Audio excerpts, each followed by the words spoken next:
do another, I don't know if you call this a customer interview, a brother interview, a buddy interview. I don't know what you call this one. This one's different.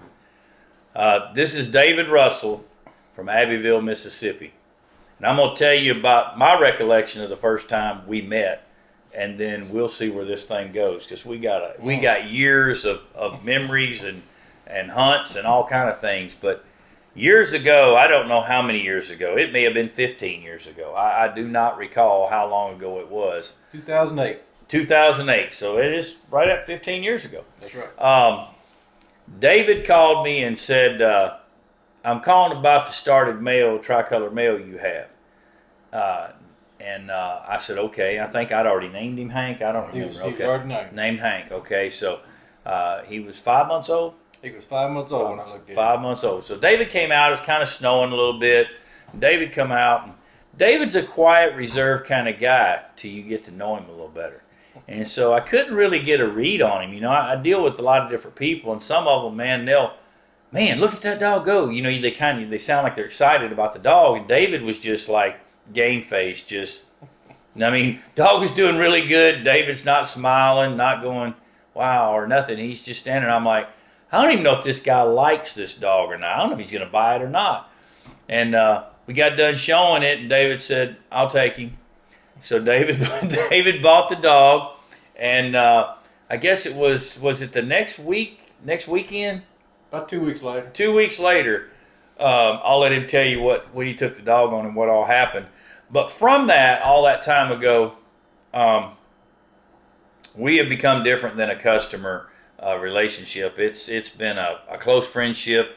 I consider him a brother. I don't have a brother, so I consider him a brother. And he's got a great name. I mean, his first name's the greatest name you can get. You know, I mean, David. It means beloved, and we're both beloved. So you know, our moms thought a lot of us and everything. But anyhow, he's been there. I mean, we've hunted together for years. David is the guy that when I go out of town with my wife on vacation or anything, David, 90% of the time you call David and he'll be like, ain't no problem, I'll take care of it. And David has a full-time job. I mean, he has a hard time getting away from the hospital because they like him too. That's one of the problems with being real good. Everybody likes you too much. And so they don't like to let him off much, and he'll still come out there and knock out the chores and just anything you need him to do. He's just Johnny on the spot most of the time. And you know, we deer hunt on my property. He helps me put food plots in, and we just have developed a friendship, and it goes far beyond just dogs. And so he loves to fish and different things. But I know we're talking about dogs and Beagles on Fire, and I wish I'd have done this interview a long time ago with him, but we're up here in Kansas, and we thought this would be a good time since we just did one with Louie. David was sitting here, and he's like, I said, well, one of these days I need to do one with you. And he said, well, just say the word. So we said, let's just knock it out now. But David, go back to Hank and the first hunt you took him on, and just tell us a little bit about Hank. Well, I'll start with the day I looked at Hank, and I backed in. We dropped the tailgates. We put several dogs out. At the time, I really wasn't looking for a tricolor, but I was so impressed with the way he handled. He was leading the pack most of the time I watched him work, and I just felt a connection with the dog, and like David said, went ahead and picked him up and took him to the house. So I worked with him a little bit for the next week, just trying to get me and him on the same page. At the time, I was using a Tritronics collar set, and he was already well underway with that system. Easy to handle, easy to gather up at the end of the hunt, and obviously a special hound, which I learned a lot more over the next 10 years with that dog. But so I was hunting with a group of guys from Shannon, Mississippi, that couple weeks later, and when Hank hit the ground, he performed better than 3 and 4 year old hounds that we were hunting with him. It was a big kudzu patch environment, a lot of vines, a lot of briars, a lot of thickets, and he just handled so well, soloed a bunch of rabbits, packed up with dogs perfectly. And over the next 10 years, I mean, he was that dog for me that honestly there'll just never be another one like him. So flash forward that 10 years, about maybe 2 years ago now, pushing 3, I would suppose. I had my final hunt with him, and he had sustained an injury. I feel like jumping off the tailgate. He might have slipped a disc or messed up his back in some way. So we put him through some treatment for that. And he had one final hunt with me on some property close to my house, where I actually connected and killed my limit of rabbits for the first time ever with a dog like that. So I had some special times with him. I attribute that dog's success and how good he was to David's training program. When you see David's plan of how to bring these dogs from newborns to started and finished dogs, you just have to see it to believe it. The environment that they're raised in, the training platform they go through. When you select your dog from David's kennels, you can understand that dog's ready to roll. You just need to invest the time and effort and put some rabbit tracks in front of him or her, and just get out of the way. They'll handle the rest. So David and I consider David a brother. We've known each other for a long time. We're family, and that's kind of the friendship that's developed through big hunts like this one here in Kansas this week. I hope to make this an annual event, but going back to his farm and his training plan, he devotes his heart and soul into these dogs. You can't help but be impressed by the way he starts them out on time, puts them in the training pens, he works with them in the pens, and then he walks these dogs. I don't know how he does it, because he also shares a full-time job as well, but he works every day for hours and hours preparing these dogs to be what they are. They're something special. Well, I was fortunate enough to be on that last hunt with Hank, and fortunate enough to be in a lot of things with Hank. And I've never been a tricolor fan. I'm not saying that there's anything wrong with tricolors. It's just not been my cup of tea. Seen several good ones, but none any better than Hank. And I remember some different things about Hank when we would go. And see, Hank was out of Cricket, and Cricket was also the mother to Maggie. For some of you that have been following me a long, long time. And David and I don't know if he's ever been to any before, but I have only been to one field trial in my life, and it was a fun run. And we put down, it said, put down your best hound, and then they said the funniest line after that, but if we get one that's out there getting too much rabbit, we're going to pick it up. And we just laughed. I was like, well, what? Is this a rabbit dog?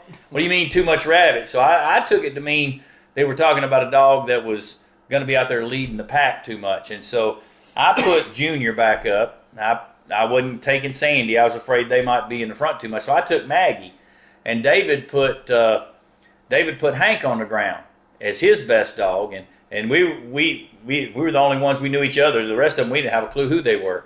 And so Maggie went out there, and she jumped and got 20 points and got 10 points for a check. I think the first 3 or 4 checks, she had 60 points before any dog had anything. And all of a sudden, they told me to pick her up, and I thought, oh, we're going to get some local guys, member of the club, to win this thing. And he's picking me up. And I kept expecting David to come back, and David didn't come back. And long story short, after they picked Maggie up, they said she went 3 feet to the left, and the rest of the dogs went to the right. So they said she was pulling them off the track.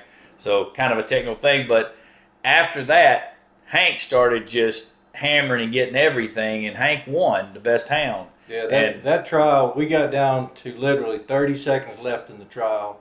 It was Hank and one other dog still left in the trial. And I'll never forget, because at that point I didn't even know, but they were tied for points. Mm-hmm. And both dogs went silent. And the clock was ticking down. We had about 15 seconds left, and Hank got a sight jump, and he won the tournament. That's awesome. And he was just over a year old. And you did real good that day, because you won. It was a timed event. You won second or third place. We won second place. We won the best hound with Hank. Right. And they had a puppy trial, and Torch. That was a joke. Won. That was such a joke, because he took Torch and I took Fire, brother and sister, and Fire jumped a rabbit, and they ran it about maybe 30 yards. And Torch opened up twice after that. Yeah. And so they gave me first place in the puppy trial for Fire, because she jumped the rabbit, and called his a check And I threw my plaque in the trash on that one because I'm like, that ain't nothing to be proud of. But David, his plaques now, the way he won Best Hound in that second place, that was really good on the other deal. And then I remember that hunt that you talked about with Hank, the last hunt he got to go on, and David was on a roll. He was he was getting close to his limit to get 8, which we don't do that real often. And his son-in-law Ronnie was trying to keep him from getting number 8 as a joke, trying to cut him off. But David pulled it out, and when I had Junior on that hunt, and that was Junior, one of Junior's last hunts as well, his last real nice big hunt. And I told David, I said, we need to take a picture, and this may be their last one. And so I took a picture of David with Hank and 8 rabbits, and he took one of me with Junior and the rabbits we had. And we just had so many different memories of stuff we've got to experience, and different hunts we've went on that have been a blast. And we tease him about being onion man because he don't like onions, but this man can cook. He's took me fishing. He loves to fish for crappie and everything, and just, I mean, we do so much stuff together. I can't even begin to say all of it, but it's just been fun to see where we can have some camaraderie in the hunting world. David is the one responsible for teaching me where a lot of the public land is around me, because he's been on all of it growing up down in the area he's in, and we've been on some hunts where we've had bad luck. It's been a bad thing, and David's dogs I consider my dogs, and he probably the same thing with me. It's not like we go, well, that's his dog, it don't matter what happens. I don't feel that way about his dogs, because I think every dog you've got in your kennel came from here or out of this bloodline. And so we've had 2 incidents where we've dealt with wild hogs, and both times it's been his dog that got tagged, and we had a group of dogs there. How it was his dog and not mine, I don't know. But we've had some funny times. I've been with David on a hunting trip where I watched him draw down on a swamp rabbit and massacre a dogwood tree with a 12 gauge, and just, I mean, center punch it and kill the tree. So he's not only a bunny killer, he's a tree killer. For any of you people out there that tree huggers, this guy here is bad news. Watch out. He's been on hunts just this week where he saw me shoot and miss a rabbit that was sitting still and shoot it the second time. But he didn't video it, so he missed an opportunity. So I did take a picture and had his picture made with the tree that he massacred, because that's what good guys and friends do, for evidence. And so we've had some fun times. The only thing I'll tell you about David that you can't get him to do much is you just can't get him to dance. He wouldn't even dance at his daughter's wedding. But this year, just last month at Christmas, he danced with the Grinch. The Grinch got him to dance. Yep. So that was a good thing. I don't know who that was. Yeah, David might have got into the eggnog too strong. But we've just absolutely had a lot of fun, and David's been through a lot. His mother was very sick not all that long ago and passed away, and he missed a lot of hunting and stuff to help take care of her. That's just the character of the person he is. He's just good as gold. You're not going to find any better.